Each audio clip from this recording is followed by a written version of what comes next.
How are you, Tara? We haven't had much of a chance to talk since your birthday. I've been worried about you. How are things going in Corruptora?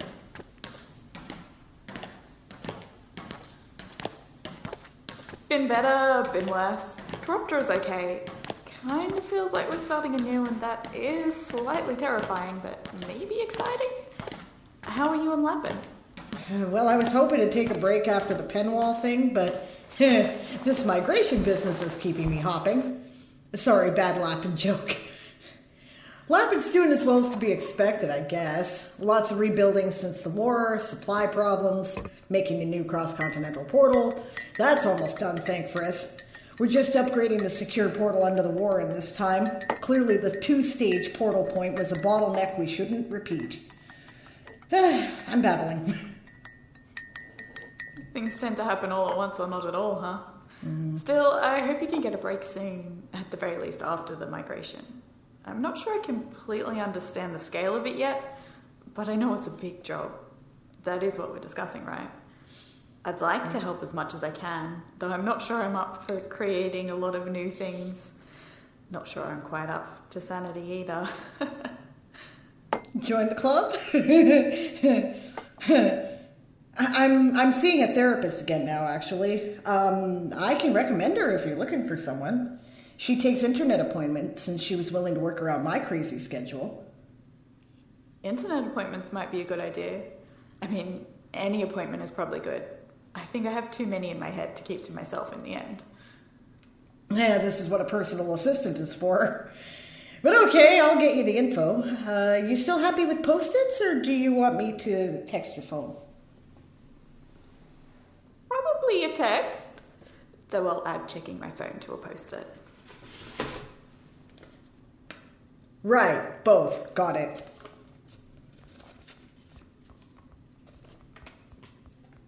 Thank you. Oh, no worries. I probably should start doing that myself. Maybe I'll actually remember to be on time for something.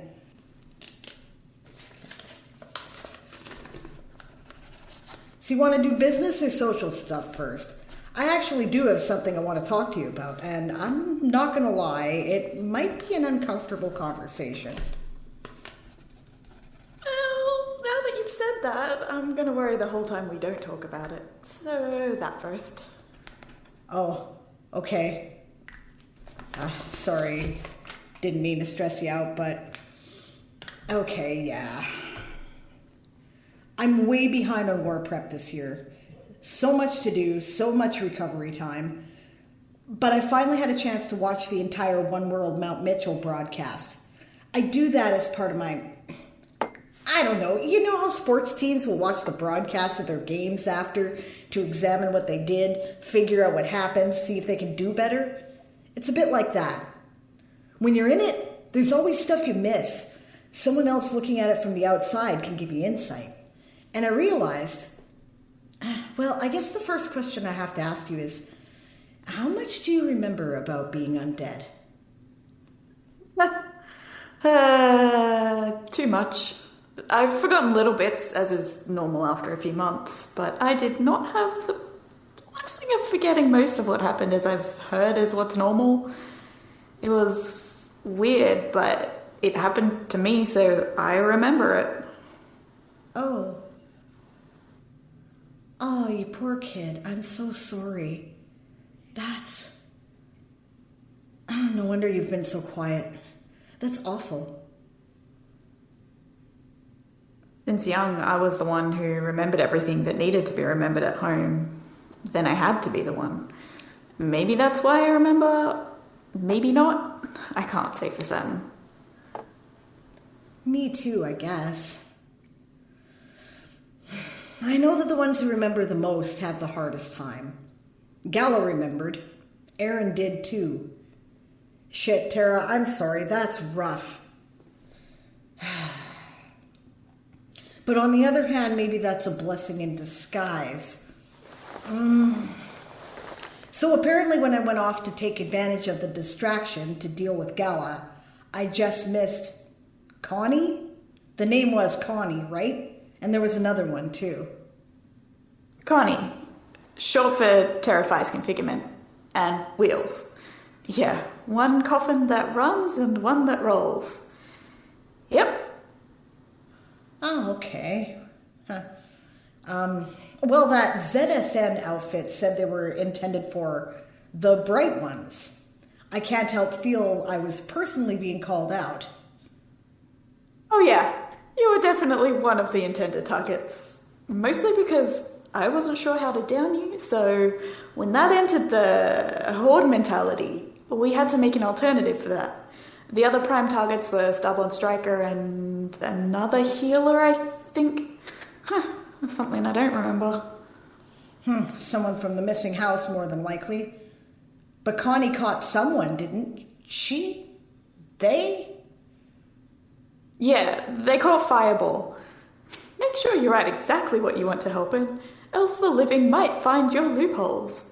Yeah, Fireball is a purple flame of something. So a bright one in a literal sense?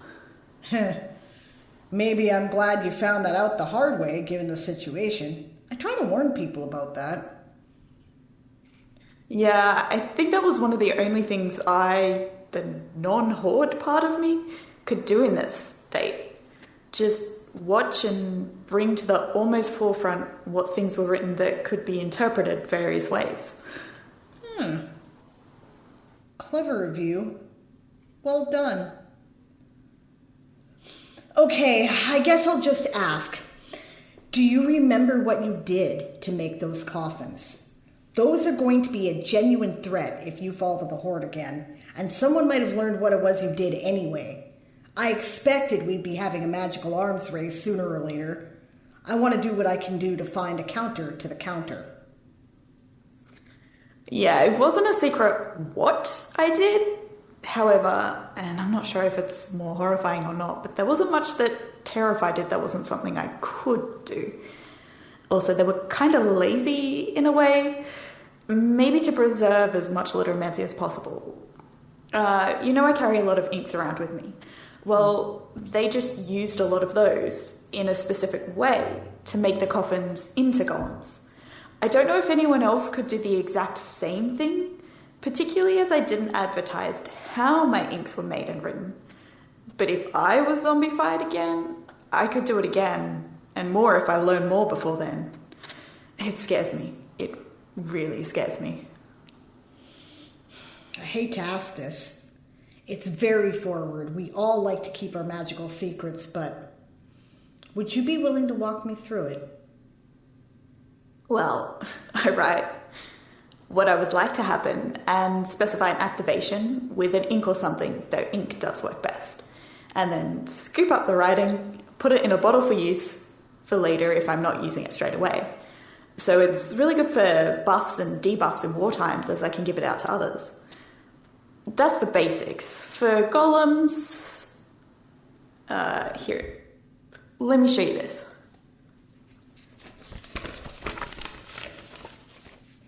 Ah.